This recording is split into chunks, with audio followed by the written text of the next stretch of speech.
on a 48-degree mild night in the Windy City. Did rain earlier. The usual sellout crowd, better than 22,000 at the United Center. As we get ready for Game 5 of this best-of-7 opening round series, the Indiana Pacers and the Chicago Bulls, with the Bulls up 3-1, trying to close it out, heading to the Eastern Conference semifinals. If they can do so, the Pacers looking to return home for a game number 6 on Thursday night. Hi, everybody. I'm Marv Albert. Steve Kerr, joined in a moment by Jamie Maggio. Steve, let's get right to it. What are the keys for tonight? Well, we heard Greg Anthony talk about it. Carlos Boozer has to give some balance to this offense for Chicago. It's been too much Derrick Rose. Boozer must step up. Bulls have turned the ball over a lot in this series, and that's led to some easy buckets for Indiana the other way. And for the Pacers, can they close the game out? They've led in every fourth quarter, and even in the game they won, Game 4, they were outscored 18-5 at the end of the game. Let's check out the starting lineups. And the Indiana Pacers at the offensive end, led by Danny Granger, who had 24 points, 10 rebounds in Game 4. The Bulls looking for more from Carlos Boozer. Joakim Noah has come on, and it all revolves around that sprained left ankle of Derrick Rose. Suffered the injury in the first quarter, Game 4 Saturday afternoon. Wore a walking boot on Sunday for precautionary reasons. Derrick says there's still a little soreness, but he says he's ready to go. Well, having a couple of days between games, I think, will be a big help for Rose. And his youth will definitely be a factor. I mean, once the adrenaline kicks in, I don't think you'll notice much injury problem with Rose. Pacers immediately go to the trap, and Bogan's able to knock down a 3.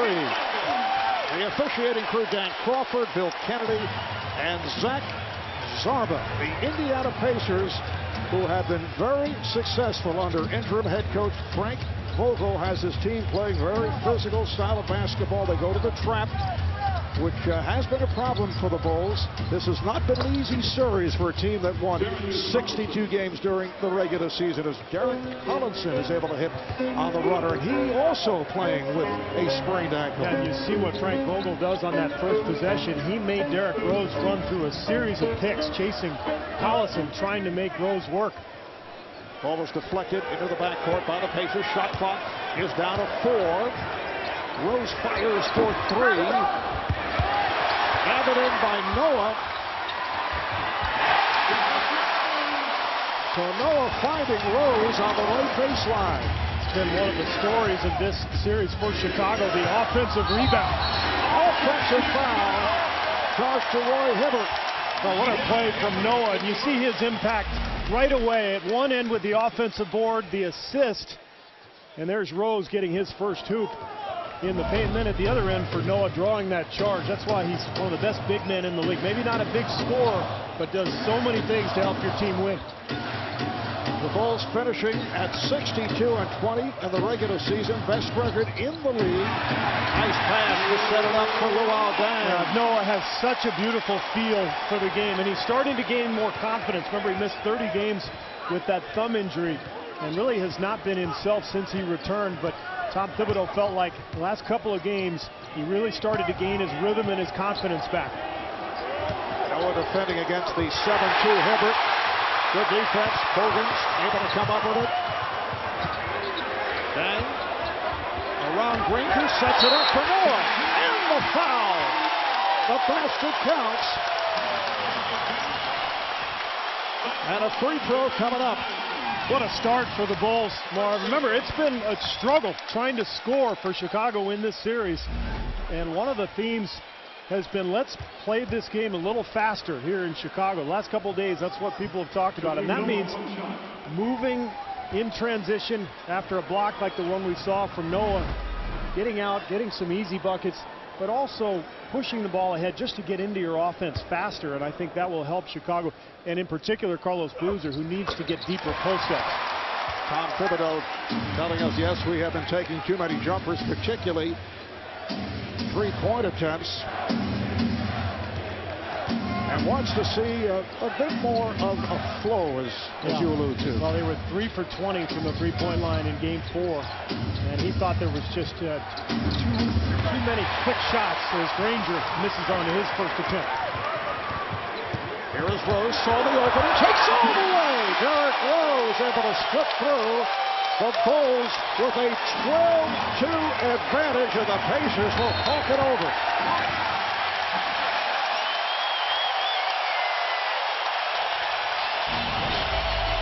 Well, this is the Bulls team that won 62 games in the regular season. Defense and transition, and relying heavily on the probable MVP of the league this year, Derrick Rose.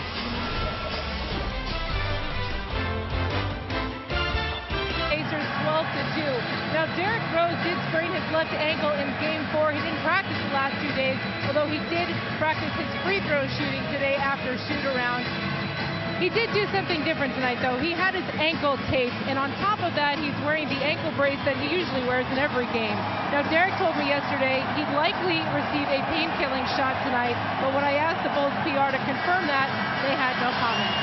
Guys, back to you. All right, thank you, Jamie. Derrick Rose, who grew up here in Chicago on the city's south side, was a huge fan of the Bulls.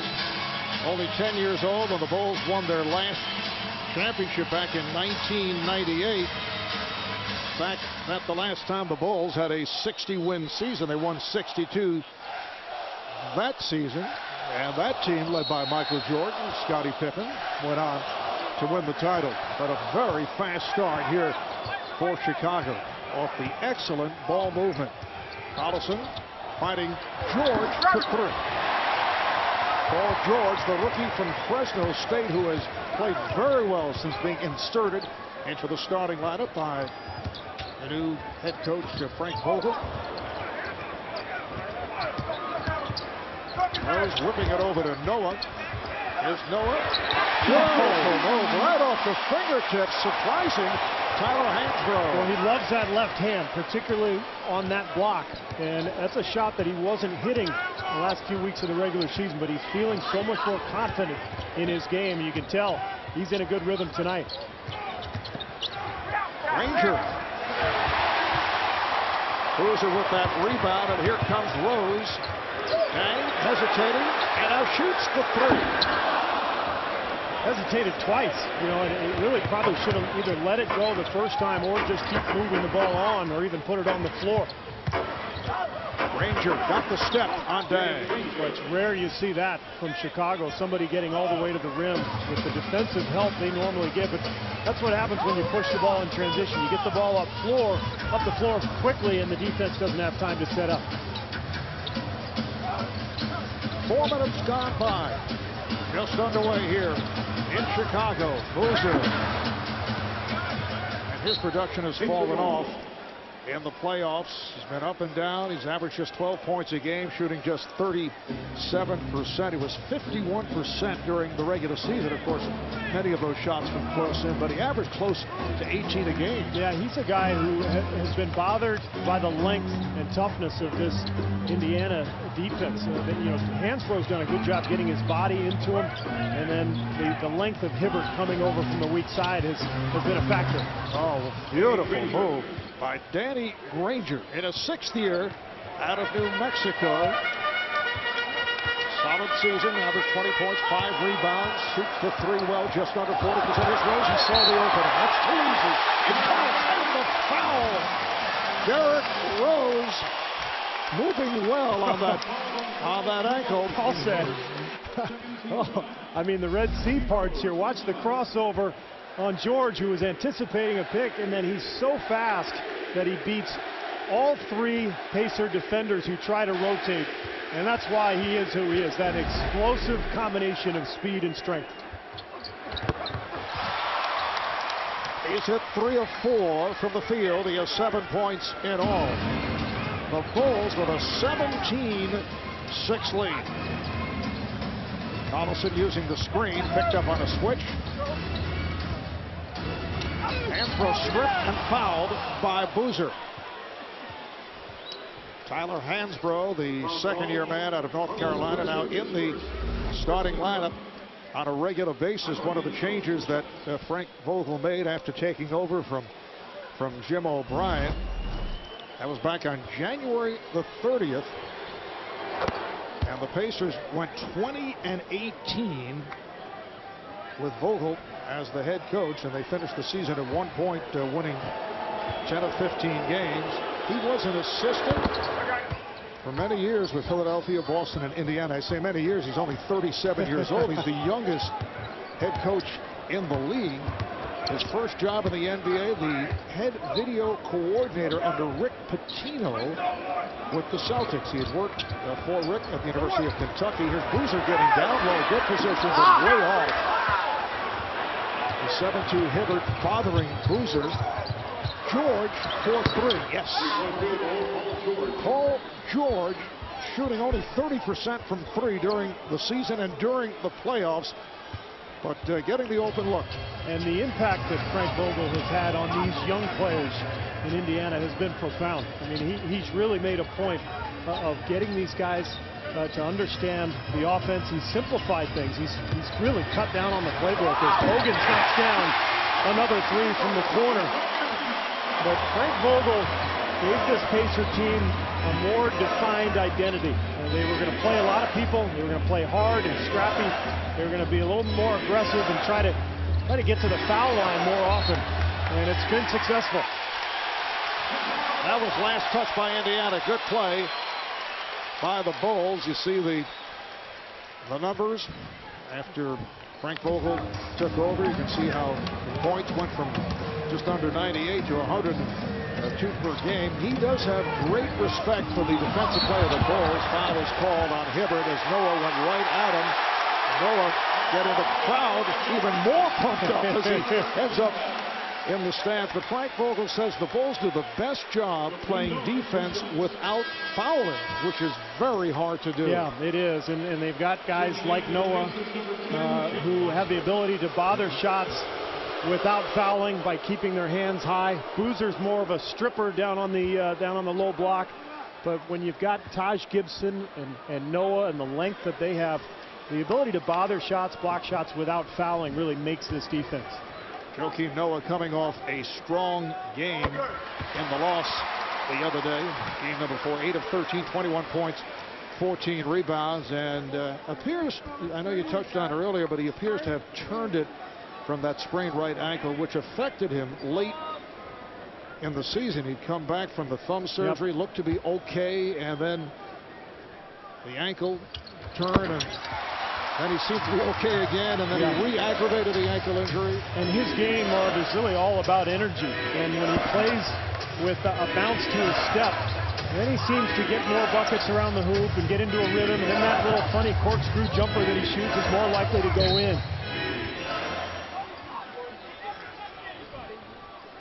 And it's a defensive 3-second violation. Substitution for Indiana. Dante Jones will come on, so it'll be Danny Granger shooting the technical 85% at the line. And Marv, how about the offensive explosion we've seen here from Chicago? In a little over 6 minutes, they've scored 22 points. And it has been a struggle since game 1 when they scored 104. And the Bulls have scored 96, 88, and 84. So this is the best stretch offensively that we've seen. And they had not had particularly strong first quarters. Jones is off. Jeff Foster just checked out. Able to come down with that rebound. And Danny Granger with the jumper to 2. He had a foot on the line. Well, the Bulls will live with shots like that. Remember game 1, Indiana led almost the entire way, and they made so many jump shots. But the key for Tom Thibodeau and the Bulls is to not do that, not turn the ball over. Although this one won't kill you because you can get your defense set up. But when they turn the ball over and give Indiana easy baskets and lay-ins and free throws, all of a sudden, you know, they're in for a dogfight. But if they can keep them in the half court to jump shots, the Bulls will be in great shape. How about Jeff Foster coming over to our broadcast table prior to the game to shake our hand and say, hey, this is the first time as we see Bogans coming up with a steal, nice lead, and what the finish. Foster saying, nice to see you guys for the first time in 5 years. That's the last time they made the playoffs. It counts, and the foul. It was back in 2006, the last time that the Pacers appeared in the playoffs. Boozer on that foul, a second. Granger to the line looking for a 3-point play. Well, Granger and Foster, the lone holdovers from that 2006 playoff team, and really the previous era of Pacer basketball with Jermaine O'Neal and Ron Artest and Reggie Miller and that whole gang that had been so successful over about a decade, you know, with a couple of different eras involved there. But yeah, Foster and Granger, just the last memories of those teams for Pacer fans. They're really building on this young crew that they're building, and it's exciting. I think they've got a good nucleus of youth and energy here. Pacers appear to be in good shape, but potentially have 35 to 40 million in contracts. How about Rose? 9 points here at the start. Contracts that will come off the books for Indiana following this season, along with the nucleus that you mentioned. The big thing going forward is finding a star. You know, that's the hardest thing to find. Is I think Taj Gibson's going to pick up the foul here with Hansbrough going to the line. But you know, they've got a really good group they can grow with. But you've got to find a star, and that's it's a tough thing to do. Either get lucky in the draft or through free agency, and they will have some money to spend, as you mentioned. Tyler Hansbrough, first-round pick last year, played in only 29 games because of a concussion and that inner ear infection that set him back. Plays very aggressively, brings a lot of energy to this team. For expert analysis, live press conferences after every game, playoff playbacks, and more, tune into NBA TV for complete playoff coverage. Coming up on 4 minutes remaining in this first quarter, Bulls getting off to the quick start, now lead it by 7. For 3. The Bulls have hit 3 of 4 from beyond that 3-point line. Looks like a technical foul has been called. It is on Joakim Noah. Tom Thibodeau not happy with Noah. I don't know exactly what he said because Deng knocked down the jumper and everybody turned to run the other way. And he may have actually pushed off here. He's saying he was elbowed right here by Foster and then a push there. And it's always the retaliation that is seen, never the first one. And Noah, an emotional player, but he's got to control himself. And now he understands one more technical and he's tossed from this game. Granger able to knock down the technical free throw. Now Ronnie Brewer will come on for Keith Bogans. Ronnie Brewer not playing as much as he did during the regular season after suffering that sprained left thumb. Tom Thibodeau telling us he can do it at the defensive end, but offensively has a difficult time catching the ball. And it's really kind of a two-guard by committee for Chicago between Brewer and Bogans, and then Kyle Korver, who will also see action as a shooter. Noah with the rebound. And Marvin, of all the things Chicago has done well here in the first quarter, I think the most important was Bogans hitting those 2 threes. When they can get points from Brewer and Bogans, it allows those two to stay on the floor as Noah picks up the offensive foul. But it's an offense-defense thing normally for Thibodeau. When Korver's on the floor, it's their best offensive team, but he struggles defensively covering his position. Bogans and Brewer have trouble shooting the ball, so they're better defensively, but when you can get the combination, you're in great shape. Nice pass inside from Collison, but the shot by Foster blocked. Here's Hansbrough firing one up. Rebounded by Granger. Hansbrough puts a move on Noah and lost it. Ball slapped away. And you can see the difficulty that Gibson had a little defensive with the ball. Rose for 3. And the foul is called on Indiana. Stay right here, says Zach Sarver. And Noah runs a victory lap around the front row. You think he's not excited for this game? Timeout, just under 3 left in the first. Bulls by 9.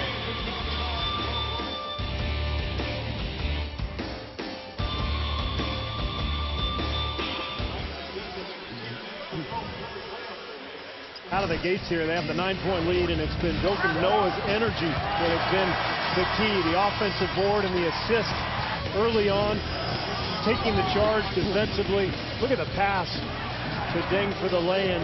And then the defense on Roy Hibbert, the shot block, taking the pass, finishing at the lane, the steal. I mean, he has been all over the floor and firing up the crowd along with it.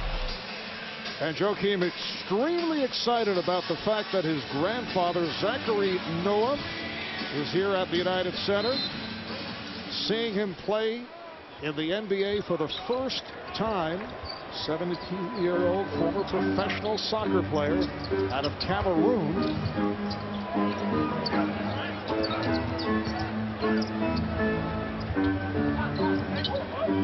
Of course, sports fans will remember his father, of course, Yannick Noah, the famous tennis player from France. Ball deflected out, last touch by Indiana. How about those genes, Marv? Not bad. Professional soccer playing grandfather. Professional tennis player. Joakim's sister, Yulina, sitting next to the former soccer player. His grandfather did see him play a game when he was in college at the University of Florida. In fact, had a huge game. Here is Noah inside, and he is fouled.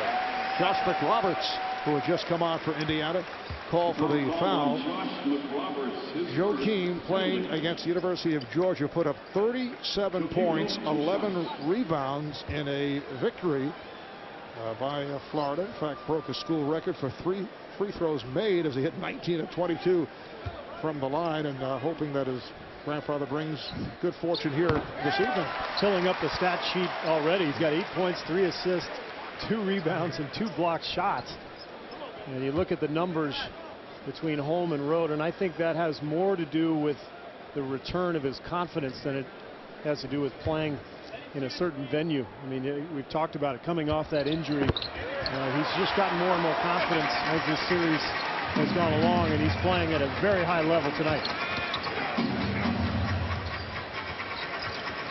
Collison handling against Rose. Mike Dunleavy, who just came on. Nice lead pass from Dunleavy. McRoberts threw the layup. He was expecting contact. Pass intended for Jones, deflected out by Dang, and Indiana has just 1 second on the shot clock. Boy, Indiana ran a great little pick and roll action, but McRoberts couldn't finish. But that's sometimes what happens when you've got all that length at the rim. You think about it. Jones gets it off for 3. Rebounded by Gibson.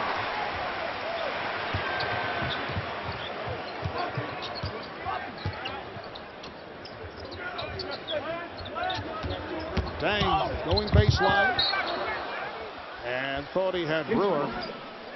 That's the difference between Korver and Brewer. If that's Korver, he's standing in the corner shooting a wide open 3. Brewer, not really a floor spacing shooter, more looking for the offensive rebound. And that's one of the reasons this particular unit at times can struggle offensively. And with that, the speed of that pass, and with Ronnie Brewer playing with the injured thumb, I don't think he wanted to go anywhere near the throw from Dang. Good point. Dunleavy coming off the pick. Rebounded by Noah. They try to knock the ball away. He's fouled. Foster and McRoberts surrounding Noah. The foul. McRoberts is second. Indiana over the foul limit. Take a look at the length of Noah. He finds McRoberts first, checks him, chases the ball down, and then this is a mistake. I mean, you've got to get back and not foul here if you're Indiana. You can't send Chicago to the free throw line, because that's where they've dominated this series. You know, between the two teams, other than game 4, Chicago has owned Indiana at the foul line. It has been a very physical series. Saturday afternoon, Josh McRoberts raising his left elbow toward Derrick Rose's face as McRoberts went to inbound the ball, and Rose has been unhappy about the hard fouls given by Jeff Foster. Games 1 and 3. 2, as it turned out, were upgraded to flagrant 1 fouls. And Jeff Foster always plays a very aggressive game, and I think usually a clean play. Just very scrappy, a guy who is going to annoy the opposition. In fact, you know, Scottie Pippen even said after game 2, he said, you know, the Bulls need to retaliate for some of this physical play. And I think Tom Thibodeau actually begged to differ, as Rose is going to get called for the foul. But, you know, Scottie's from the old school. There's Scottie. He's doing television for the Bulls. But, you know, back in those days, you could retaliate and get away with it. The rules are much tighter now. And I think Tom Thibodeau much more interested in having his team just play hard and not get caught up in all that play. Roberts with a good backdoor pass that was turned back. Dante Jones rejected. Here's Rose popping it out. Dang. Tripped up. Foul committed by Collison. You see the effect, Marv, of pushing the ball ahead. Even when there's not a layup, it just puts the defense on its heels. So Deng ends up with the ball kind of in a secondary break situation. And now he's got the defense coming out at him, and he can draw that foul by putting the ball on the floor hard. Second personal. And now they may have changed the call. It is Dante Jones, not Collison. First on Jones, so Deng at the line. A programming reminder, they are turning the courtroom upside down. This much fun should be illegal. Franklin and Bash series premiere Wednesday, June the 1st at 9, 8 Central, only on TNT. Bulls with a 34-20 lead. Final minute, first quarter. Marv Albert, Steve Kerr, Jamie Maggio. We're at the United Center. Usual capacity crowd, better than 22,000 here.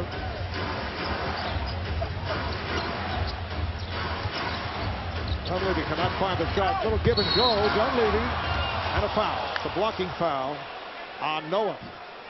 Boy, that was close. That actually looked like more of a charge than that first one when Noah stepped in front of Roy Hibbert. I thought that first one might have been a block. Noah's getting a standing ovation right now, but take a look, the give and go. And the problem was he wasn't squared. He was in position, but he wasn't squared up. And I correct myself. That was a good call by Danny Crawford.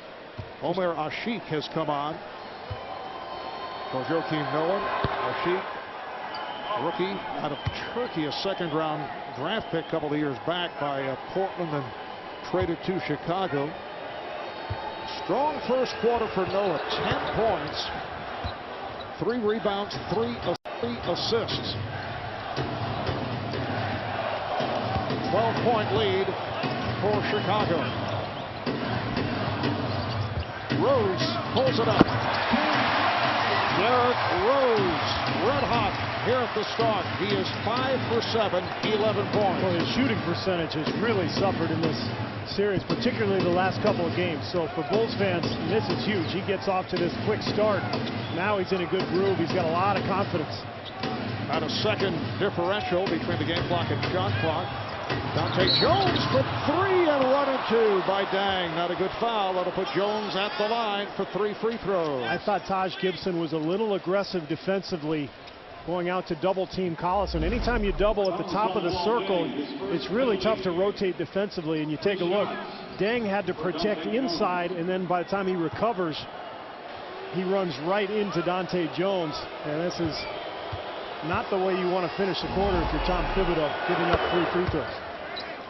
Dante Jones signed as a free agent from Denver, originally a first-round pick of the Celtics. That was 8 years ago.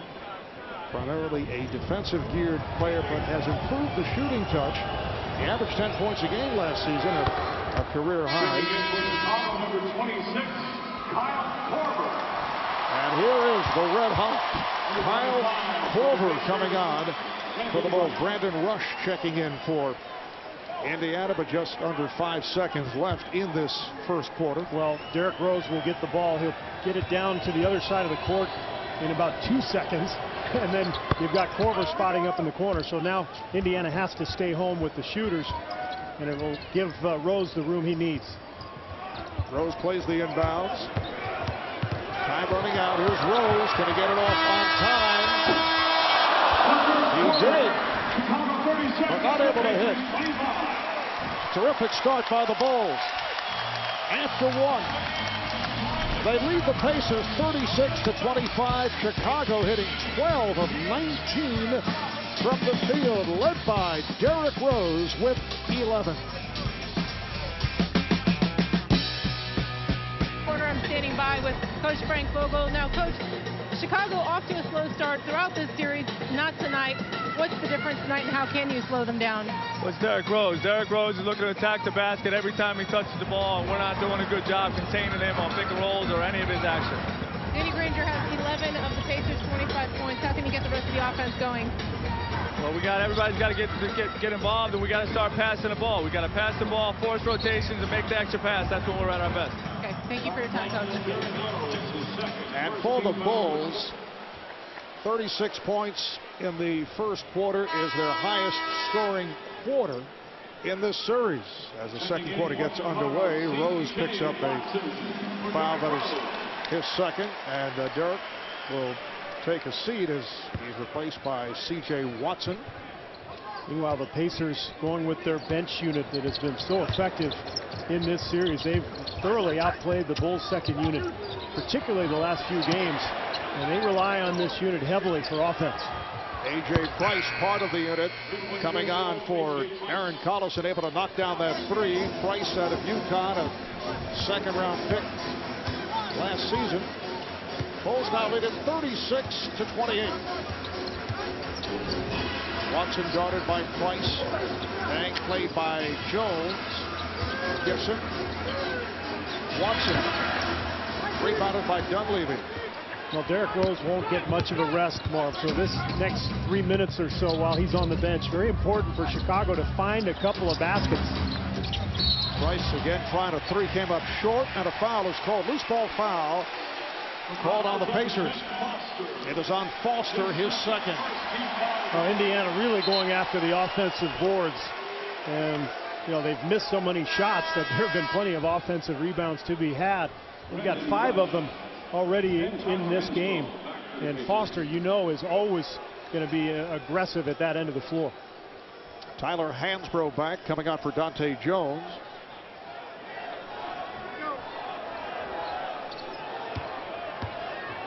So both Rose and Noah sitting down. They had excellent first quarters. 11 points for Rose, 10 for Noah. Watson, nice play. Setting it up for Omer Asik. It becomes much more of an equal opportunity offense when Derrick Rose goes to the bench, and the Bulls try to get the ball side to side, get everybody moving. Not a lot of shooting on the floor right now for Chicago, so they have to execute offensively. Beautifully done there. Brandon Rush, rebounded by Gibson. The ball slapped away. McRoberts with the steal, taken back by Gibson. They have a 5-on-4 going. Brewer pass off the mark, allowing McRoberts to join the crowd. Watson with nowhere to go, got himself caught along the baseline, but it's last touched by McRoberts. Take a look at this pick and roll action, and Asik running straight to the rim. He is extremely bouncy, and a little miscommunication looked like between McRoberts and Price. McRoberts got hung up on that pick and roll. Crowd gets excited when Kyle Korver checks in. So Korver is right back, and off that inbound, we get a whistle. I think the ball may have bounced on the line on the bounce pass from C.J. Watson to Brewer. He just bounced it right off that baseline. 2 minutes gone by. Second quarter, 10-point lead for the Bulls. Price directing traffic. Hand throw, puts it down low, intended for McRoberts, and a foul. Ball is knocked out of McRoberts' hands. Foul on Gibson, that is his second. Right here, let's send it to Ernie Johnson back in our Atlanta studios. Ernie.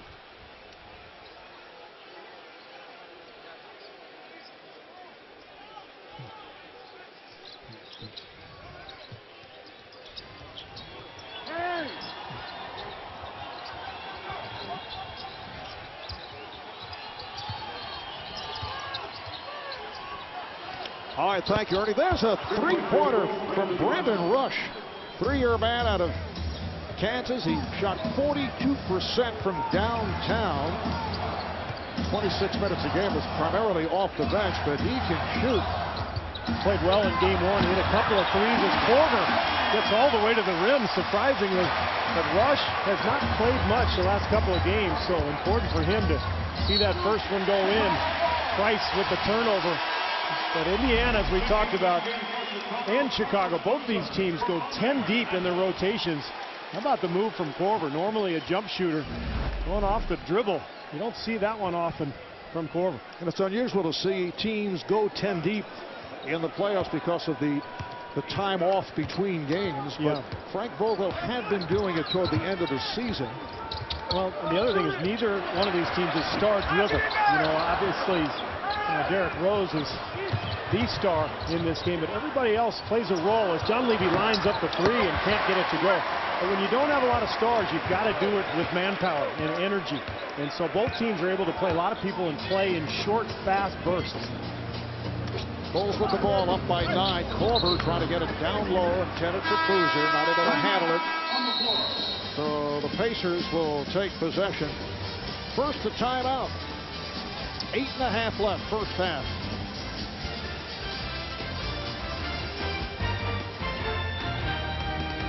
I think was their documentary and talking about how they beat the Yankees a couple years back, and their theme was "Why not us?"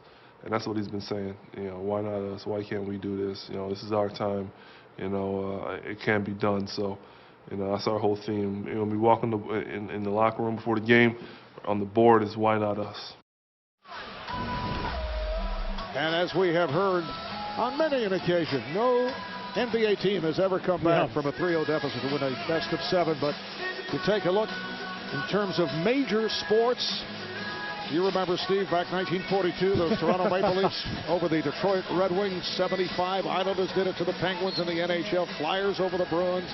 Major League Baseball, Red Sox and Yankees, and the Chicago Blackhawks have an opportunity tonight in Vancouver, a game that will get underway in about 1 hour from now as Rush is able to stuff it. The Blackhawks coming from a 3-0 deficit. That series tied at 3. The Pacers now within 7 after trailing by as many as 14 in the first quarter. And Rose and Noah getting set to check back in. Watson gets it to Korver. His three-point attempt is blocked, and it is deflected out. Last touch by Indiana. Tom Thibodeau sensing that this unit struggling a little bit. He's coming right back with his 3 big guns, Stang, Rose, and Noah. But meanwhile, only 4 seconds on the shot clock here. Very rarely do you see a Kyle Korver three-point shot rejected. Rose gets it in. Boozer on the drive and scores. That's his first field goal. He needed it, too. The crowd was getting a little restless with Boozer on the last play where he missed a shot. You could tell they're kind of questioning what he's doing out here. He needs to see the ball go through the hoop a couple times, regain his confidence. Ranger trying to split through, picked up by McRoberts. Shot clock down to 5. McRoberts turning, gives it up, 1 on the 24. Angelo punching it toward the basket, but too late. Did not make contact with the rim, and it's a 24-second violation. Well, great defense from Chicago. One of the reasons they're so good defensively is they can switch all over the floor. Noah can guard any point guard in the league on a pick and roll. So once he switches, it takes away the advantage that the play has setting up with that pick and roll. And that's what happened there with the Pacers. Just nothing doing. And the Bulls allow only 91 points a game. And Dang takes to the rim. They are second in the league, allowing just the 91 points. The Celtics are first, slightly better than Chicago. And the opposition shoots only 43% from the field. That is first in the NBA. Good defense here by Chicago. Hansbrough had it knocked away. And last touched by the Bulls. And if that's Noah, I think that's 3. Oh, it is a foul, yes, on Noah. That is number 3. That's important. So Taj Gibson will come back into the ball game. Take a look at the reach in here, and he gets mostly ball, but then grabs the arm after the fact. And in that case, you know, you probably have to let him go if you're Noah. Hand throw is 78% free throw shooter. During the season, he played about 22 minutes a game. He averaged 11 points and 5 rebounds. And Marv, interesting, Tom Thibodeau going more with Taj Gibson right now than he is with Kurt Thomas, who's the veteran, who's a bigger, stronger defender. But I think Thibodeau loves Gibson's length and athleticism and his ability to switch these pick and rolls as well. Taj Gibson had a solid regular season. Has not played as much thus far in this series. Gibson getting down low. And a loose ball foul is called. It's on the Bulls. It's Boozer. So that is number 3 on Boozer. Yeah, good call from the officials. He just went right up the back of the defender, Hansbrough, and pushed him as Hansbrough was trying to box out. You take a look. Here's the move from Gibson. Watch Boozer right there with the shove. Easy call. R1G5 getting the playing time here in this first half because of foul trouble is back on the floor, replacing Boozer twice. He thought he was fouled. Kept alive. Hansbrough. Rebound. R1G5. The crowd reacts. Hansbrough going over R1G5's back. Corver not able to hit from downtown. And things getting physical. Granger lost it off his foot. Well, no surprise there, Marv, with the physical play. I mean, that's how this entire series has been. Rose saw the opening. Came up short. R1G5 keeping it alive. Gibson is fouled. Now, this will be an interesting 6 minutes for Chicago. Maybe you're going to see Boozer and Noah more than likely on the bench for the rest of the half. Can Chicago get enough help from their bigs? We'll see.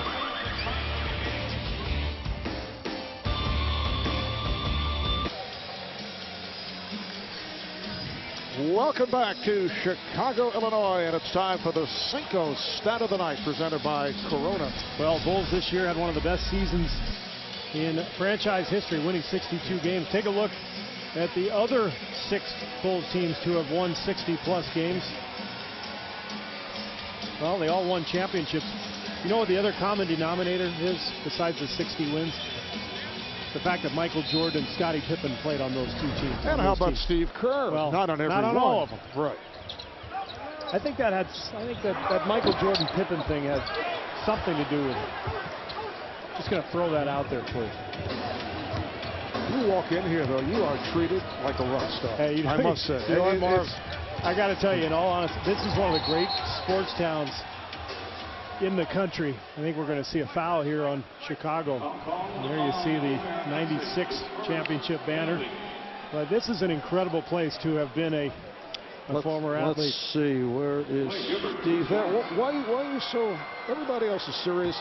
You're like a happy guy. Well, those guys had all won multiple titles already. That was my first, so I was extremely What are you happy. laughing about? I don't know. There was a lot to be happy about.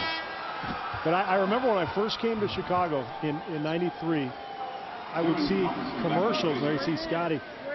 I'd see commercials for all the former Bears players on the '85 team that won the Super Bowl. It was 8 years later, and all these former Bears players were doing commercials for local businesses. They were doing appearances around town, and I would think, that was 8 years ago, but these people here in Chicago, they never forget their sports heroes. It's incredible.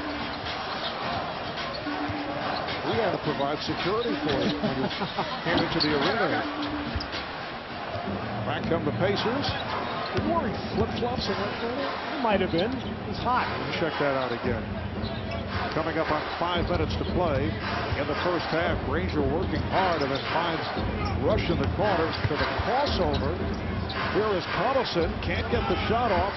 Now to 3 on the 24, and Dang comes up with a steal. He's corner to the left, but Dang all the way, and foul. He's wrapped up.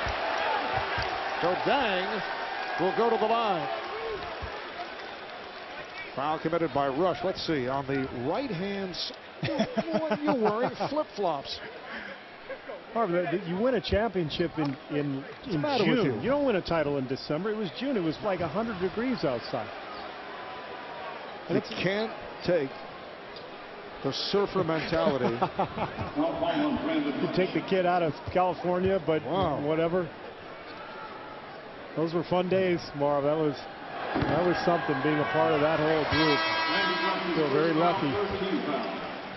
And it was fun broadcasting the games, although, as I recall, sometimes Michael, Scotty, you know, not that anxious to talk, but you were at the microphone. Whatever the request. Getting ready for my next career. Bulls now lead at 46-35 with just under 5 remaining in this first half. Marv Albert, Steve Kerr, Kenny Maggio working the sideline. Bulls trying to close out the series. Pacers looking to keep things alive and bring it back to Conseco Fieldhouse. That's an offensive foul. Granger called for his second. Well, Danny Granger has had a terrific series and off to a quick start here tonight. 11 points. Problem for Granger is that he's the Pacers' #1 player, and he's not really a guy who creates offense, but he's asked to at times because he's their star. And it goes back to what we talked about, the Pacers' need for a star player, a guy who can really break down a defense and put Granger more in that #2 or #3 role. Gibson is off for a foul. Loose ball foul. Once again called on Indiana. That's their 14th foul. Hibbert picks up his 3rd. You see Deng holding his wrist. He's had problems in the past with an injury to the wrist. And meanwhile, Bulls getting good contributions, Marv, from Sheik and Taj Gibson. You know, not big point totals or anything, but they're rebounding well. They're defending the pick and roll. And Sheik has not played much in this series, but he's giving the Bulls good minutes tonight. Sheik coming on when Noah and Boozer departed with the foul trouble. And the Bulls really have not lost ground with Gibson and Sheik on the floor as they lead it by 11. Dang. And he is fouled. Boy, that was a tough one. That was a tough call for the Pacers. Look at him take the charge, and then he leans back, and he gets that left wrist caught underneath his body and grabs it immediately. Ranger picks up his second. So the Pacers are struggling. Only 3 field goals the last 12.5 minutes. And overall 9 field goals and 10 turnovers committed by Indiana. Now look at the series rundown. Bulls taking the first 3, although not easily. And then the Pacers winning game number 4 Saturday afternoon in Indianapolis. Pacers able to hold on for the win. Bulls came back from a 13-point deficit.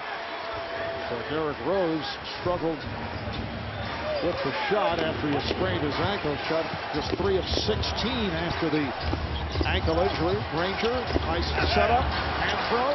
There was some contact, but no foul. Mark, to go back to the early part of this series, I really thought Chicago was nervous the first 3-4 games. This is the loosest they've looked, and it's not uncommon for a young team with high expectations to feel the nerves, as you see the turnover there from Sheik. And I think, you know, there's so many expectations for this club. Best record in the NBA, but they've never won a playoff series as constituted. So they've got to get used to this playoff atmosphere. Culver for 3. Bulls have missed their last 8 shots. Here's Connaughton, who just checked back in. Deng is on it. Bulls on the run again. 3-on-2. Rose. He is stopped. And Zach Zarba with the call.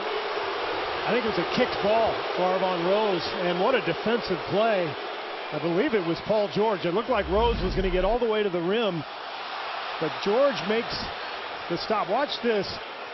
George at the rim jumps straight up, uses that length to block the shot, and then watch the kick from Rose at the very end of the play right here with the left foot. He didn't quite see it, but good call from Zach Zarba. Looked like he whipped on it, but he just got a piece of it. That's a 3-pointer for Danny Granger. Getting back to Paul George at 6'8", maybe 6. He says he's 6'9", although he's listed at 6'8". His length has given some problems to Rose the last couple of games.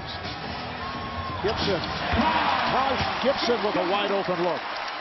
So talking about the length of George, Frank Vogel made a defensive adjustment after the first couple games of the series, trying to put more length on Derek as he comes up with a block. But between George and Dante Jones, they're trying to put size on Derek Rose. Collison. He was met on a switch by the 7-footer Omer Asik and able to hit the jumper over Asik. That's the difference. Without foul trouble, that's Noah on Collison. Much more difficult to get the shot over Noah than it is over Asik.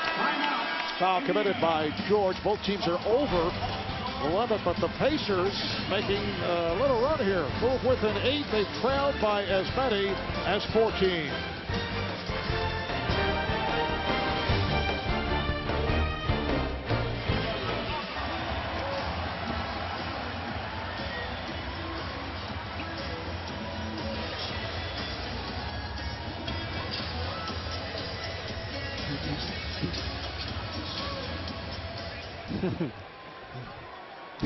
Thank you, Ernie. Ernie always going right out there. Yeah, on a limb. So Rose at the line. Benny the Bull saying to Mayor-elect Rahm Emanuel, "Did you hear the one about?" Yeah. Benny officially becoming the first, well, I don't know if he's a person or what he is, but first something to ever make Rahm Emanuel smile. Has he ever smiled before? We only have seen the serious side. Yes. Apparently Benny able to penetrate that rough exterior. Benny, a very sociable guy, you know. Yeah, not to mention penetrate security. Bulls lead by 10, just under 2 minutes remaining in this first half. Gibson hit one from the other side a moment ago. Chicago opened up the game with a burst, led by as many as 14. Indiana has settled down. Hansbrough with the jump hook. So that lead is down to 8. It was interesting talking to Frank Vogel before the game about this team. He said, we complimented him. We said, boy, your team plays hard. First guy he mentioned was Hansbrough. Rose misses a 3. He said, our team feeds off of Tyler Hansbrough, just his energy, his aggressiveness, and it's really changed kind of the culture of this franchise, the way he goes about his business every night. It's infectious. The steal by Dang. He has Korver, and Korver puts it down. The Pros, prior to that shot, 1 for their previous 12. Third steal by Dang in this first half. Dante Jones spinning his way on Korver. Oh, what a move by Dante. Yeah. Tough shot there from Dante Jones. Marv, you mentioned the shooting woes, 2 of their last 13 now, and that basically has come during the span with Boozer and Noah on the bench. We knew that would probably be the case, struggling to score, but what this unit has done is really defended well, and they've maintained this double-digit lead through defense and rebounding. Rose has missed his last 5 shots. The clock down to 3, down to 2. Offensive foul. Dante Jones with a terrific defensive play. That's 3 on Derek Rose. Wow, that's a big play. Just before the half, C.J. Watson will come in. Now you've got Boozer, Noah, and Rose all with 3 fouls apiece. And how about the sequence for Dante Jones? First, the offensive move at one end, and then drawing the charge on Derek Rose at the other. Mike Dunleavy will check in as Frank Vogel going with his shooters for the final 11 seconds of the first half.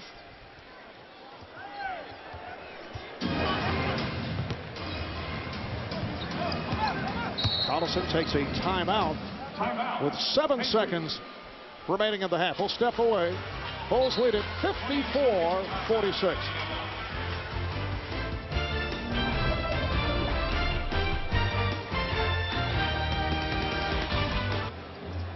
See what Indiana comes up with out of the timeout.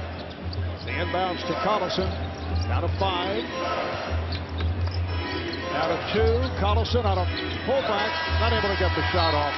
Played tightly by Brewer. So that is the end of the first half, with the Bulls leading the Pacers 54-46, and this the first time in the series that Chicago has led at halftime. The High Point men, Luol Deng with 15, Derrick Rose 13, Joakim Noah with 10, and Danny Granger leading the Pacers with 14. Let's go to Jamie. All right, Marv, thanks so much. Derrick came out to a strong start. How is the ankle feeling? It's feeling fine. I just got to get used to playing. I've been off for 3 days, didn't touch a ball, so my shot's a little short, but I'm just happy that we got the lead going to half. Limited minutes in the second quarter with a little bit of foul trouble. How will you adjust your play in the second half? I'm going to keep being aggressive. Just keep attacking, try and get to the line. I know my teammates are going to follow me. Everybody. Thank you, Derrick. Well, Derrick Rose came out by hitting 5 of his first 7, 13 points for the half, but has the 3 fouls, and the Bulls with the lead at the break. Right here, let's send it to Atlanta for the T-Mobile halftime report with Ernie, Kenny, Charles, and Greg Anthony.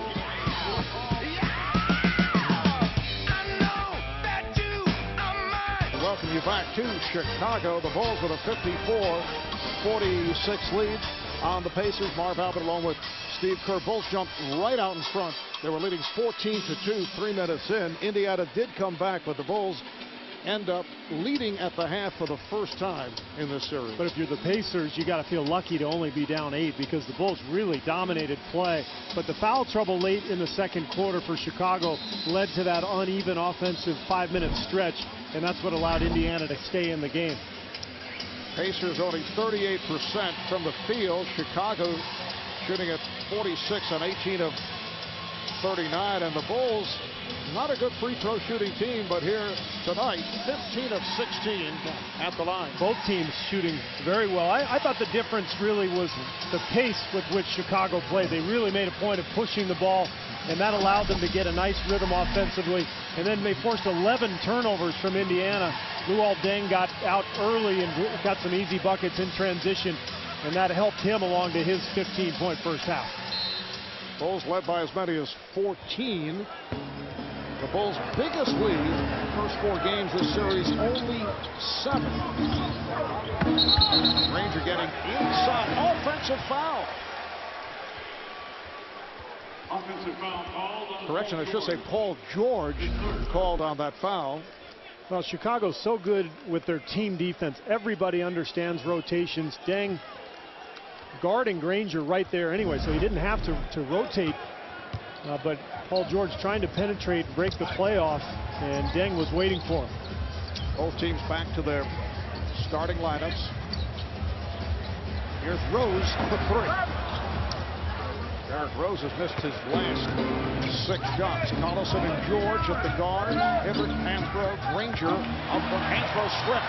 Rose on the run. Granger in pursuit, and Granger preventing the shot, but picks up his 3rd foul. Well, I'm not sure if that'll go as a shot block or a steal, but either way, this is what Chicago has done in this game. They've just gotten out in transition with pace, and they've gotten some easy points. In fact, 11 fast break points in that first half. They average about 13 for the season. And so Chicago really using that defense to fuel its offense. Although the Bulls are not a good free throw shooting team, Rose excellent at the line, 86% for the season.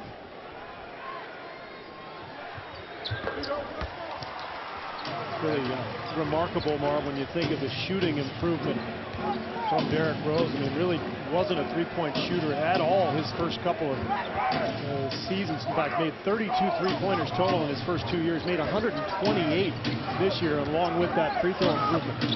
Granger not able to hit. Worked on it all summer long.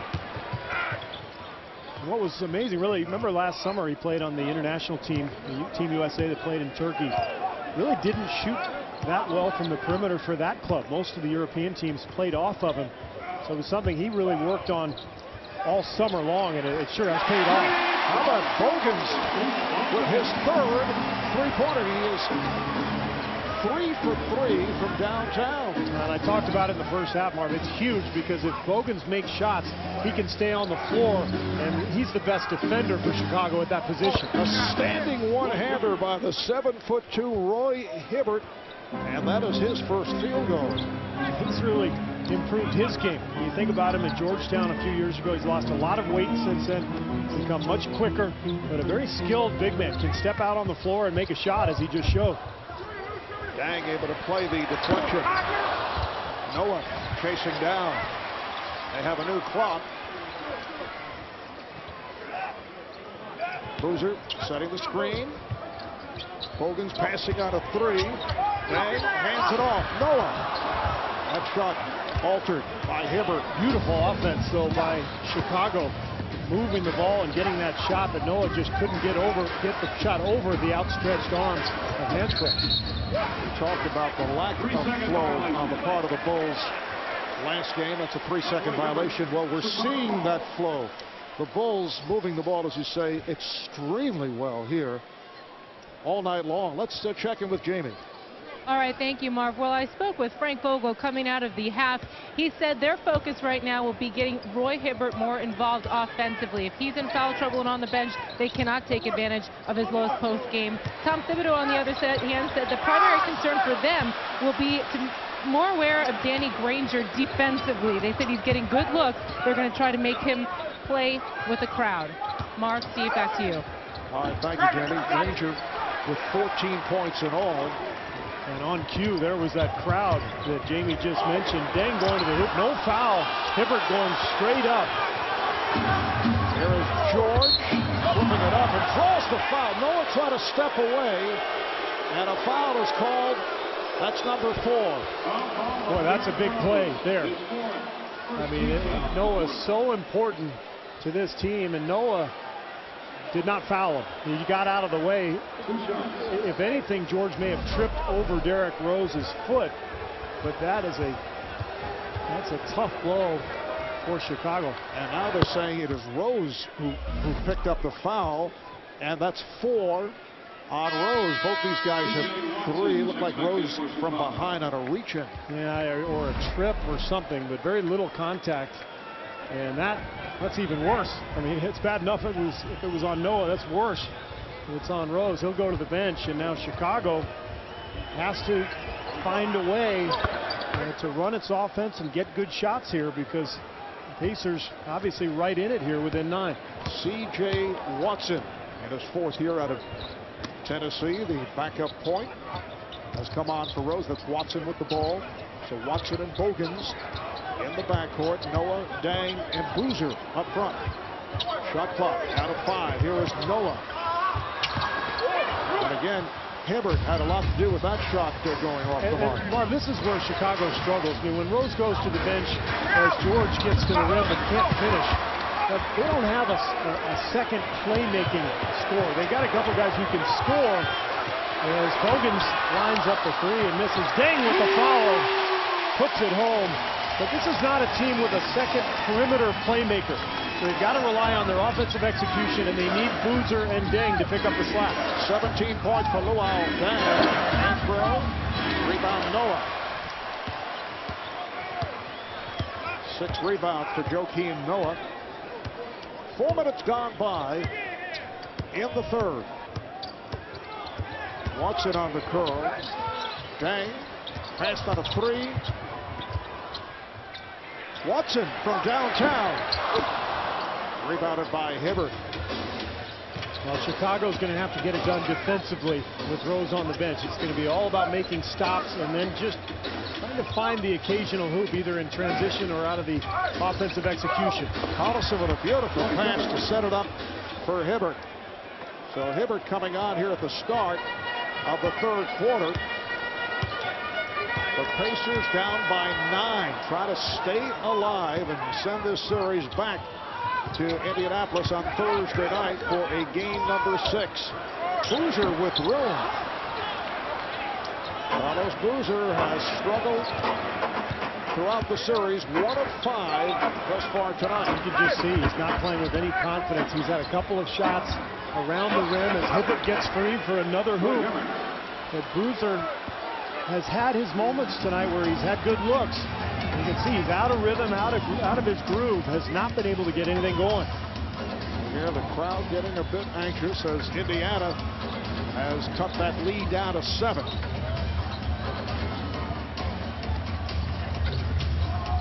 Watson, offensive foul. C.J. Watson picks it up on the charge. Frank Vogel has to love this start to the third quarter. It's basically exactly what he told Jamie. Get Hibbert involved and get our offense back into a groove. And of course the foul to Rose, who looks like he's going to check back in. I mean, that only helps Indiana's cause, of course. So this is a little tense time for Bulls fans here. Mike Dunleavy has just come on for Paul George. Andro squaring up, goes at Boozer and scores. It counts in the foul. Foul is on Boozer. That is number 4. What would you expect from this Pacer team? I mean, they've shown such grit and toughness throughout this series. And when it looked like they were going to get blown out here tonight, they hung tough, kept that deficit at 8 points at the half. And now here they come. And you got 4 fouls on Boozer now as well. So the Chicago with all kinds of issues right now. 10-2 run by Indiana. Andro completing the 3-point play. It's a 4-point game. Chicago has led by as many as 14, and the Bulls take a timeout. And Tom Thibodeau taking a chance, putting Derrick Rose back on the floor despite the 4 fouls. As we head to break, let's take a look at the all-new place to 300 seed here on the streets of Chicago.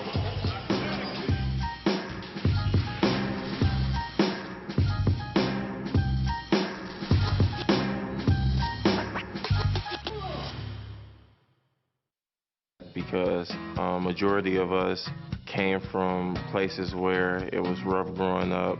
As an NBA player, people are going to look up to you. Wherever city you're in, wherever city you're playing for, just giving back, knowing that you care, I think that's the biggest thing. The way I look at it, when you give, you shall receive, and that's how it's supposed to be. Derrick Rose back on the floor with the Pacers in the midst of an 11-2 run, and now within 4. So Tom Thibodeau taking a chance with lots of time remaining. 6 minutes to go in the third quarter. Here is Gibson off a pick. Yes, Mark Gibson with his second field goal. The Bulls now lead at 63-57. Good defense from the Pacers there. They pretty much got what they wanted, an 18-footer from Gibson, but he knocks it down. Traveling violation. The ball back to Chicago. Hey, Marv, to go back to Rose, with the 4 fouls, obviously a gamble from Thibodeau, but this is the playoffs, and I think you'd rather, if you're going to go down, you'd rather go down with your best guy on the floor.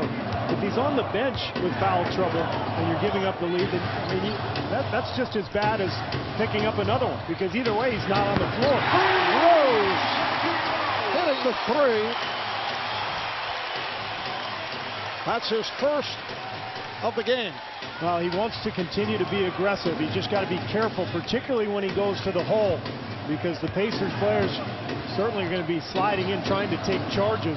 So maybe he's going to try to rely on that outside jumper if he can make a couple more. The Bulls are back up by 9. Andro gets it down low. Hibbert. Oh, he gets it. Here's Rose on the open floor. Bogans for 3. Gibson not able to handle that rebound. Granger does. That would have brought the house down. That dunk, that block of the Hibbert dunk was spectacular. That's Derrick Rose. He's 6'2". Collison getting inside and will not count. That was going to drop, but it's offensive interference. Well, great defense from Chicago. The length of this team. Look at Gibson jumping, Noah jumping straight up. And there's the call, easy one for the official to make. And then here was the block. Watch Rose come from the weak side. Incredible. He's a point guard. Rose played by George. See Hibbert switch it off. Rose, yes! He's hit consecutive 3s Indiana will take a timeout. So Derrick Rose, playing despite the 4 fouls, comes on, hits 2 straight from downtown, and since that timeout, the Bulls with 8 unanswered points. Now this is why you take the risk. If you're Tom Thibodeau, he's the MVP of the league. You got to have him on the floor. The 3, the block shot, another 3, and Chicago back up by 12.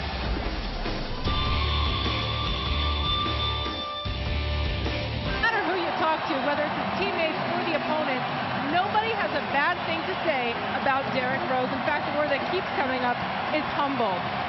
He is so humble, in fact, that when the Bulls pull into a city at 3 in the morning and it's 20 degrees outside, he'll stop and sign every single autograph for the fans waiting for him. Bulls assistant head coach Ed Pinckney told me that it's actually his teammates who step in, pull on his sleeve and say, hey man, let's go. We don't want you to be tired for tomorrow's game. So Derrick Rose, pretty well-rounded guy. Well, your cutoff was 2:30 a.m., I believe. Yeah, that's no more autographs at 2:30. Rose to the line. Derrick Rose breaking things open for the Bulls with those consecutive 3-pointers. Going back to game 4, he had hit 1 for his previous 13 from beyond the 3-point line before he hit those 2. Yeah, I mean, he's not a high percentage 3-point guy. I mean, 33% on the year, so he took a lot, but he has the ability to get hot. I think the ankle had something to do with that too. You know, after he sprained it early in game 4, he felt like his shots were all short because he couldn't get that lift. 9-0 run by the Bulls. The last 7 points scored by Derrick Rose. Chicago by 13 as we come up on 4 minutes to play, 3rd quarter. Rose on Collison with help. The ball slapped away. Chased down by Collison. Shot clock down to 1. Collison for 3 and banks it home. Oh, man. Unbelievable. Great defense from Chicago. Rose almost forces the steal. And then Collison knocking it down. We've seen a few of those from the Pacers in this series. Remember, T.J. Ford hit about a 60-footer in, I believe it was game 2. Noah has returned. Here's a nice setup for Gibson. Tom Gibson has provided a lift off the bench. Bulls now lead at 72-60. Well, it's the defense. They're forcing 17 turnovers that have resulted in 25 Chicago points. That's the difference in this game.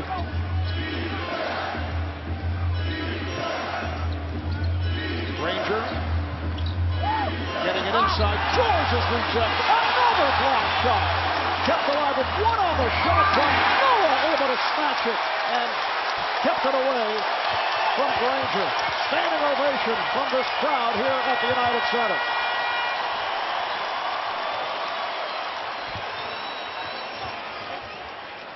Dang with a rather low shot from Dang with a deep 3.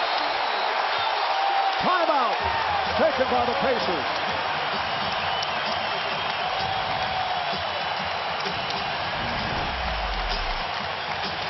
Well, take a look at the block from Chicago. First Noah, another one from Gibson. The length and athleticism on this front line, just remarkable. And Derrick Rose with his 3rd straight 3-pointer.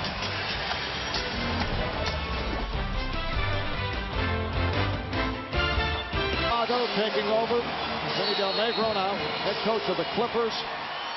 Tom spent the last 3 years as Doc Rivers' lead assistant. He was an associate head coach for the Celtics. Did an outstanding job of the defense. And one of the leading candidates for Coach of the Year honors. Dante Jones, who just checked in, not able to hit. Rose is on it.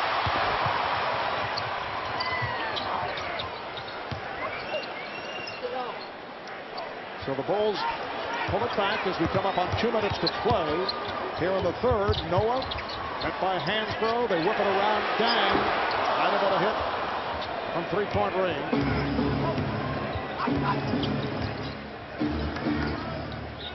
They double up on Collison. Again, good Good defensive sequence by the Bulls. Shot clock down to 6. Ranger rebounded by Hansbrough. Again on the offensive board. Came up short. That will count, and the foul. I just love the toughness and the tenacity of this Pacer team. They've shown it throughout this series. Every time they've been challenged, they bounce back. Hansbrough gets 2 cracks at it, doesn't get a bucket, but he keeps the ball alive. And that's what he does for this team. He just gives them that physical presence and that tenacity, and he'll be replaced by McRoberts. I think Hansbrough's tired at this point. Dante Jones looking for the three-point play, fouled by Taj Gibson.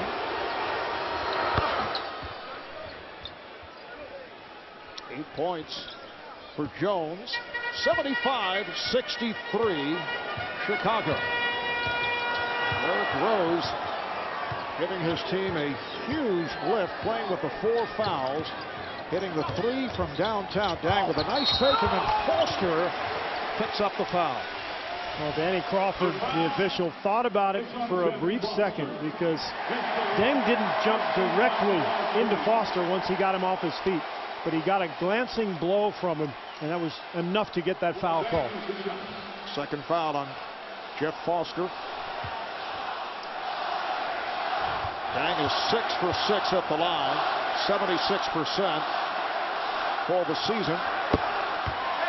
Bulls done an excellent job at the line, 19 of 21. Marv, you look at that series schedule. I mean, this is the one. If you're Tom Thibodeau and the Bulls, I mean, this is where veteran teams close out their opponent. 3-1 at home. The last thing you want is to give this Pacer team life. You want to see a jump ball here and a little stare down between Granger and Taj Gibson. As we have been mentioning, it has been a very physical series. And let's see how the officials handle this. Marv, I thought the first 4 games the Bulls were outplayed by Indiana. I know they lead the series 3-1, but I thought from a physical standpoint, I thought that they were outplayed by Indiana. Tonight, I think the tables have been turned. Chicago has played so hard.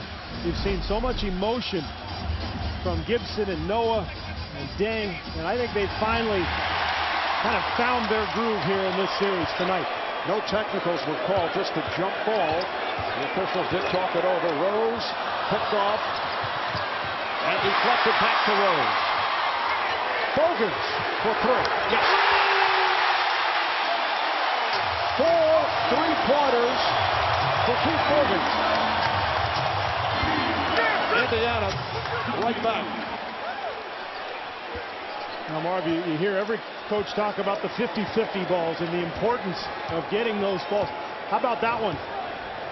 Chicago just scraps and claws, finally gets the ball back. Bogans knocks down the 3. I mean, you talk about a turn of events. Dante Jones coming right back in the drive. Here's Bogans again! He has hit 5 of 6 from 3-point territory. Just huge. What a huge game from Bogans. 82-65, biggest lead of the night. Ranger from downtown. Rebounded by Deng, pulling it away from McRoberts. Marv, again, I know I've mentioned it, but the ability to keep Bogans on the floor defensively because he's knocking down these shots gives the Bulls the ability to switch defensively at every position. Final seconds, third quarter. Rose for 3. That was a deep 3. And the officials. McRoberts has been tossed out of the game. He and Noah got into it under the hoop, but on the way back down the floor, as Noah went away from the play, McRoberts caught him with a forearm. Josh McRoberts has been in the middle of many of the confrontations between these two clubs. And you see the forearm to the face of McRoberts. That's why he got upset. And on the retaliation, we talked about it in the first half. It's always the second one that the officials see.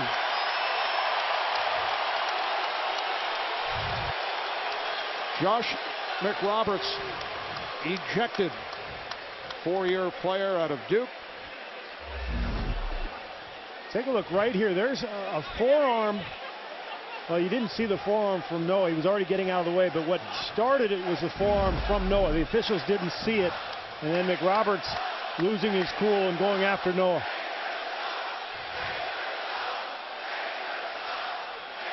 And they're taking another look.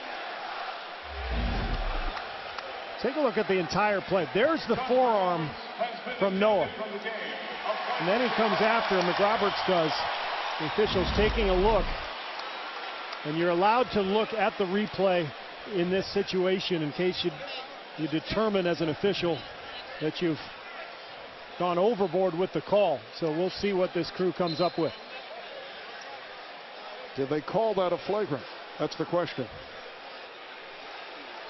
And the question is, was it a 1 or a 2? Well, it was a flagrant 2 to start with, and I think the question now is, would they bring it back to a flagrant 1? The officials are allowed to change the call, but it looks like they're going to keep it at a flagrant 2. And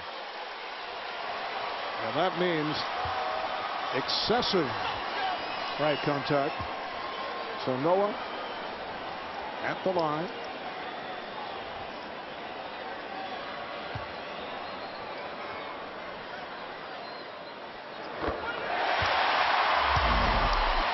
Take a look one more time. The forearm from Noah, the retaliation from McRoberts, who doesn't look like he makes contact, but just by throwing that semi-punch at the face of Noah, that's what gets him kicked out.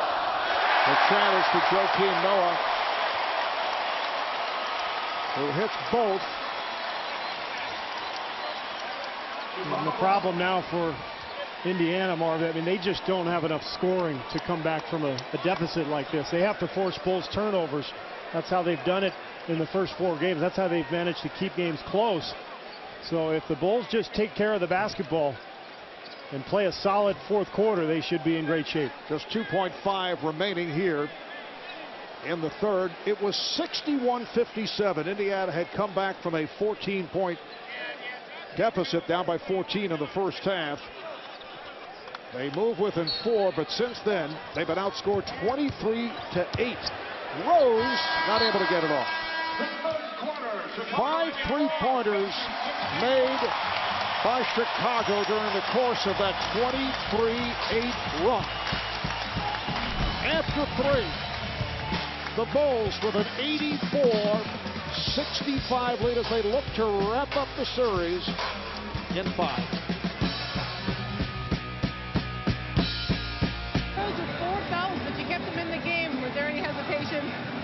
We gave him a quick break, and then he usually plays pretty smart. He's concentrating on his body position. He's doing a good job.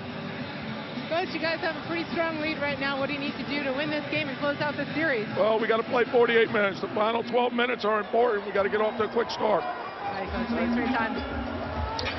An impressive 3 quarters for the Chicago Bulls, who lead by 19. Bogans has been on fire with 5 3-pointers, mishandled there and lost it. He's hit 5 of 6 from downtown. That's a new playoff career high for threes. Regular season career high 6 for Keith Bogans. So the Bulls, who come into the playoffs with the best record in the NBA during the regular season. This is Price, and he is fouled by Rose, and that is number 5. So he will have to take a seat.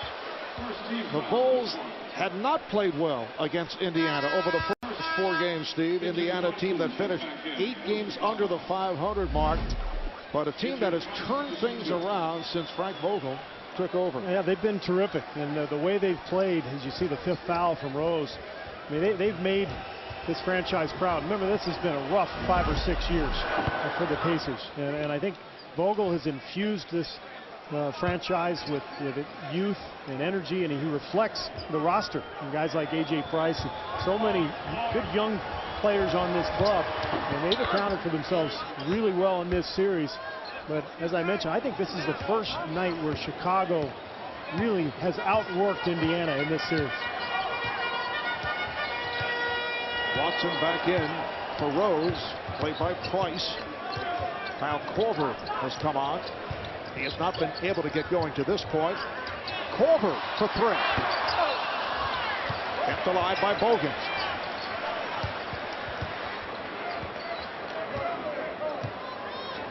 But the gamble paid off for Tom Thibodeau. Went back to Rose despite the 4 fouls, and he propelled Chicago to this big lead. Watson got the step and then stripped from behind. Ball knocked out of his hands. 7 on the shot clock.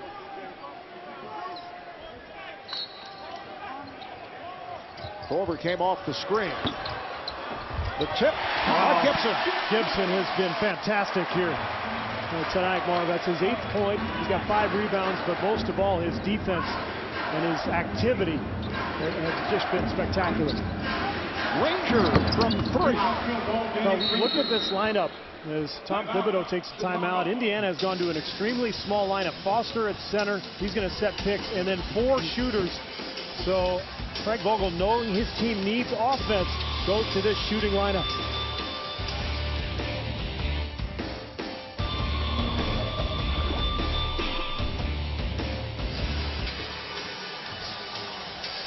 Take a look at the upcoming schedule presented by Burger King. Coming up here on TNT, the Hornets and the Lakers.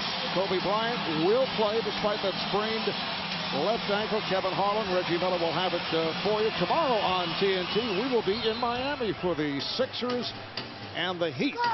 Philadelphia trying to stay alive. He's looking to wrap it up. Nuggets at Thunder in the second of the doubleheader. And then tomorrow on NBA TV, it's the Grizzlies and the Spurs in game number 5 with Memphis in front. In that series, 3 games to 1. Watson, who just came on for Derrick Rose. A big shot. I mean, every shot for Chicago now that you can make, it just puts the dagger in a little deeper. But if you're Indiana, if you can make 4 or 5 stops in a row, you can get back in this thing.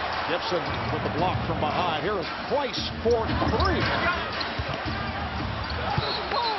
Picks up on the battle for the rebound, and then Foster came over and deflected it out of bounds, so the Bulls got a break.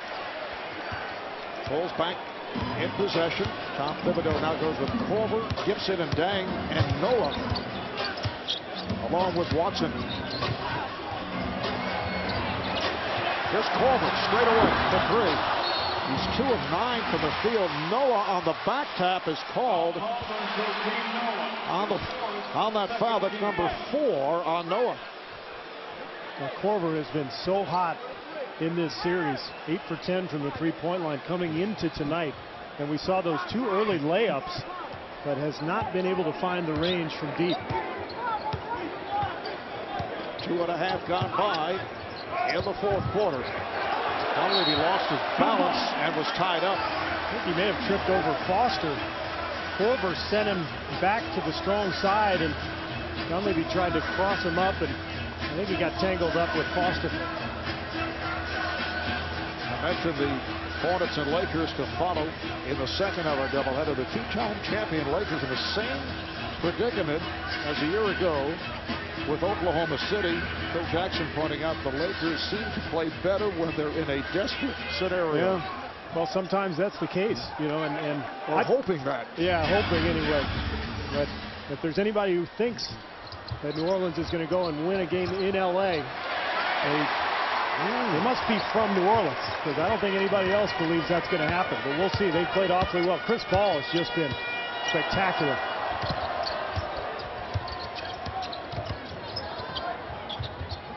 Try to get Korver involved. Dang to the rim. Dang gets to it. And the Bulls take possession. The ball's deflected out. Last touch by the Pacers.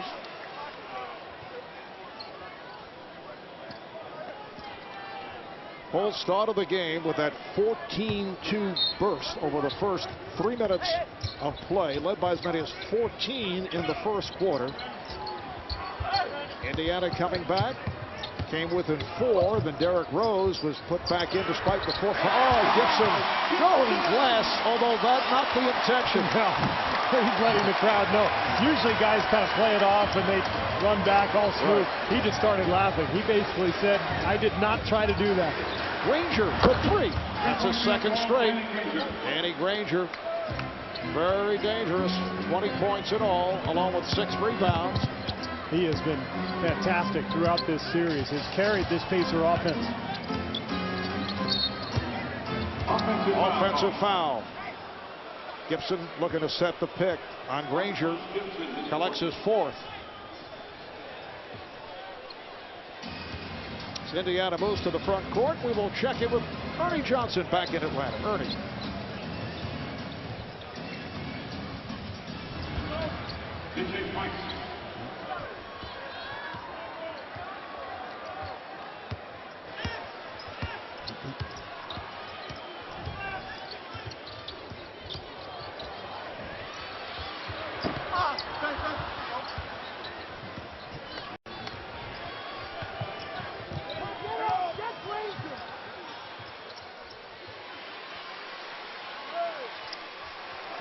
Chicago with 7:45 left here in the 4th, up by 15 points. And you get the feeling like they're just trying to run the clock out. Corver finally finding the range, and that's another big shot for Chicago, allowing Derrick Rose to get a little more time on that bench. He had misfired on his previous 4 from 3-point land. Price with a nice move on the back tap. How many shots have Noah and Gibson altered tonight? You know, that length and defense has been the key to the game. Dang, hitting the 3, and Indiana takes a timeout. 5 minutes in to the 4th. The Bulls with their biggest lead of the night.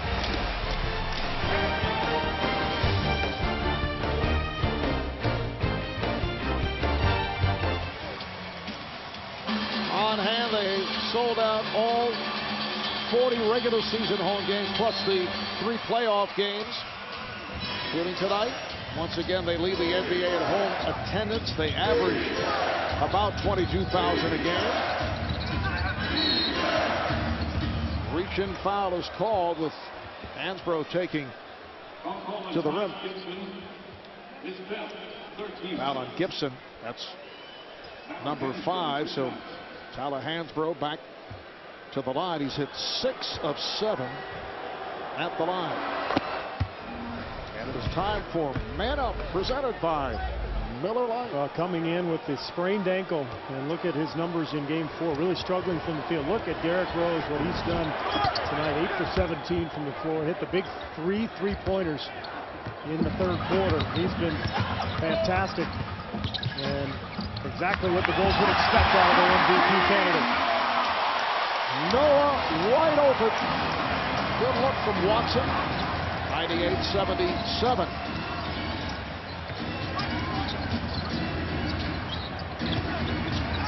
Hansbrough. Good play by Corver. And a foul is called against the Bulls, although Dunleavy took a shot to the head after the play. Foul is on Hansbrough. That's his 2nd. Now take a look at Hansbrough. Corver comes in, and then the follow-through from Noah after Hansbrough fouls him. Noah ends up bumping in to Dunleavy. Now, Marv, if you're Chicago, you'd love to finish this game out without having to put Derrick Rose in the game. And the way C.J. Watson's playing, that looks like it's going to happen. Rose with the ankle. Bulls don't want to have to send him back out there. You never know what might happen injury-wise. Bulls now with 31 points off turnovers. Hansbrough, rebound Watson, who's picked it up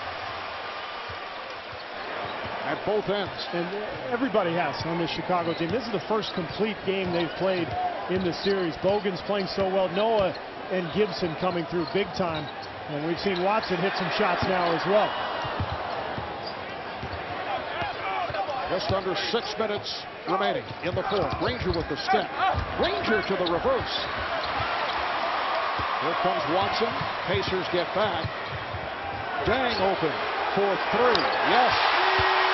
Luol Deng has had another outstanding all-around game. 24 points, 6 rebounds, 6 assists. Well, he's been so key for this club this year, Marv, averaging 17 points, 6 boards, 3 assists, rushed with a jump shot. But Deng after the injury-plagued seasons in the last couple of years, has been so consistent. He's been a rock for this club and given them a second option behind Derrick Rose. All right, here is Korver. Kyle Korver turning it up. He now has 9. Indiana will take a timeout. Looked like Frank Vogel was calling for time, and now the technical foul called on A.J. Price. Danny Crawford over to talk to Price, and now the officiating crew discussing it. This will come as a shock to you, Marv, I know, but Noah was right in the middle of it. And you know what? This is when he's at his best. Noah, when he's an irritant, when he's full of energy, when he's blocking shots, chasing down rebounds. Watch what happens. And Hansbrough kind of goes after Noah. They get tangled up. Not really a huge deal, but Price comes over and complains to Danny Crawford, and that's what gives him the tee. And a double foul was called on Hansbrough and Noah, but off the technical, Korver will shoot the free throw. An excellent foul shooter. 88% for the season. And a smart move now from Tom Thibodeau, getting a sheik into the game for Noah before anything else could happen. Noah playing with much energy tonight. Leads with 14 and 8 rebounds. And there's Joakim's grandfather. We talked about him earlier. He's from Cameroon. First NBA game that he has seen with Joakim Noah. A one-time professional soccer player. He did see Joakim play at the University of Florida. He came through. Joakim did with a big game against Georgia Tech, or rather University of Georgia.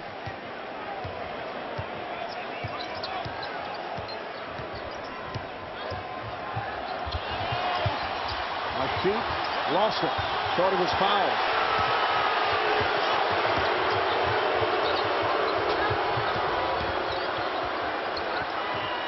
TJ Ford coming on for the first time, as you mentioned. Here's George. 106-81 Bulls, 4 minutes to go in the fourth. Let's check in with Ernie Johnson in our Atlanta studios. Ernie.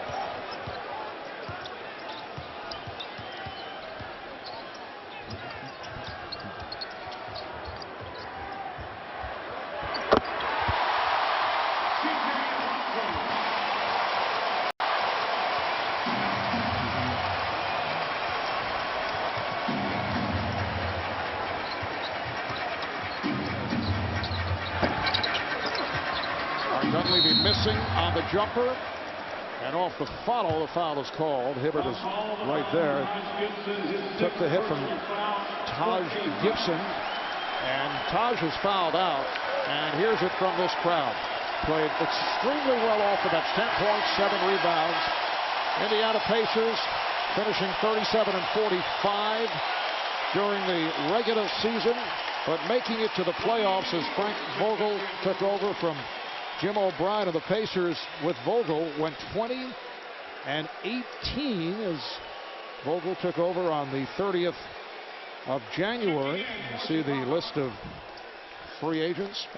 None of whom will probably be back because they make big salary numbers. Dunleavy's contract comes off the books, as does Foster's, and that gives the Pacers some cap room, depending, of course, how the collective bargaining agreement ends up.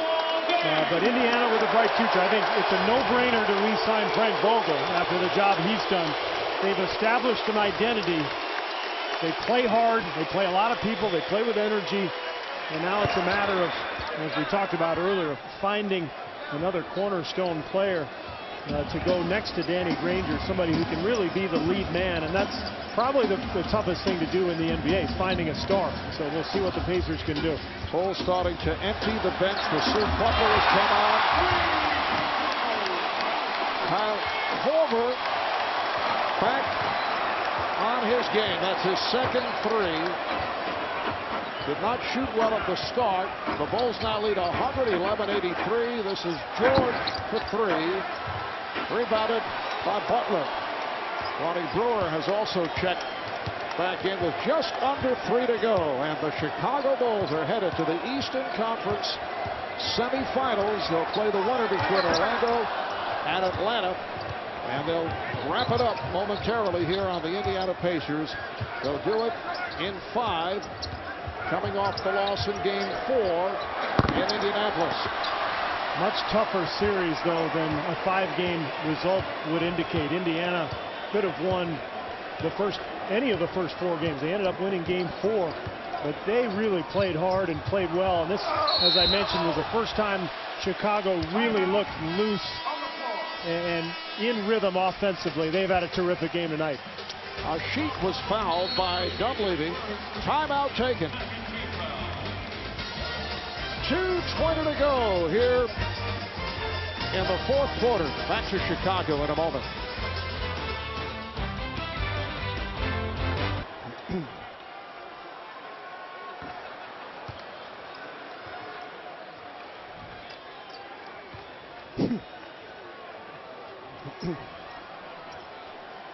I know the one thing, though, the guys do have back at the studio, good snacks. Excellent snacks. Sometimes full-course meals, too. Really? Yeah. That green room is pretty nice.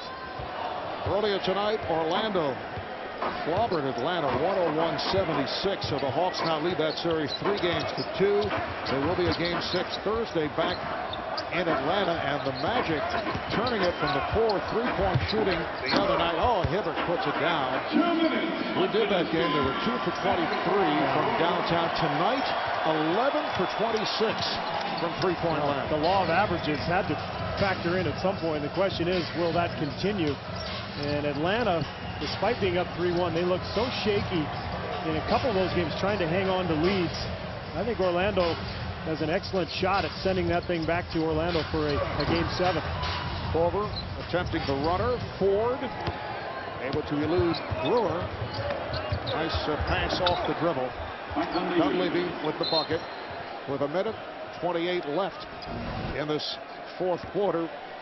Well, if it should be the Bulls and the Hawks. Bulls won the season series. For that, what that is worth, they won it 2-1, a 3-game set, led by Derrick Rose, who averaged 25 and 9 assists. My take on that, if it is the Hawks, is athletically they can really match up as Brewer catches the lob from Corver. I think Atlanta could match up with Chicago on the front line. They've got length and athleticism. I'm not sure offensively, though, they can deal with the Chicago defense. They take a lot of bad shots, and if you take a bad shot as Ford knocks down the jumper, if you take a bad shot against Chicago, Derrick Rose is going to be dunking the ball at the other end.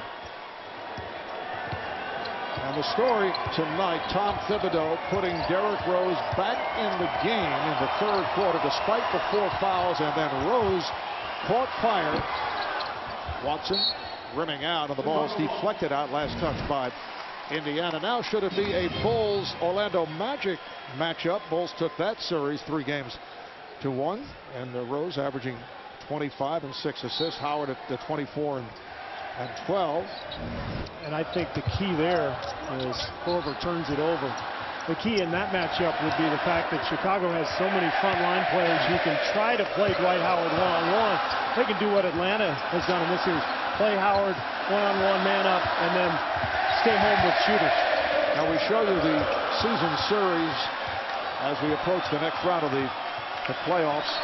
Ball will go back to Chicago. We do that as a public service, but when you look back at the regular season, there's so many other factors that weigh in as opposed to a playoff, particularly where teams can make adjustments on days off between the playoffs. Right, and you get accustomed to everybody. I think the other key for Chicago that we should mention is the play of Carlos Boozer, as Rasul Butler knocks down a 3, but they're going to need some kind of a slump buster performance from Boozer early in this next series to get him going.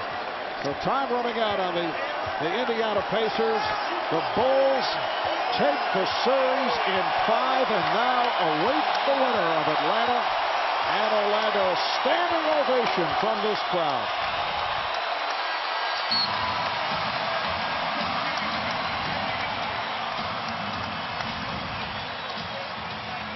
The Bulls over the Pacers 116-89. Only their second playoff series win since back in 1998. They swept Miami in 06, 07. It's not an easy series for Chicago. Won the first 3 games, lost game 4 Saturday at Indiana, and close it out tonight, which gives Derrick Rose some time off to rest that sprained left ankle, and that is a major factor. Thanks to our producer Scott Cockerell, our director Suzanne Smith, statistician Brian Taylor. The Bulls over the Pacers 116-89 for Steve Kerr, Jamie Maggio, and the rest of the crew. This is Marv Albert saying good night from Chicago. Coming up, Game 5 between the Hornets and the Lakers. After a quick break, we'll send it to Kevin Harlan and Reggie Miller at Staples in L.A.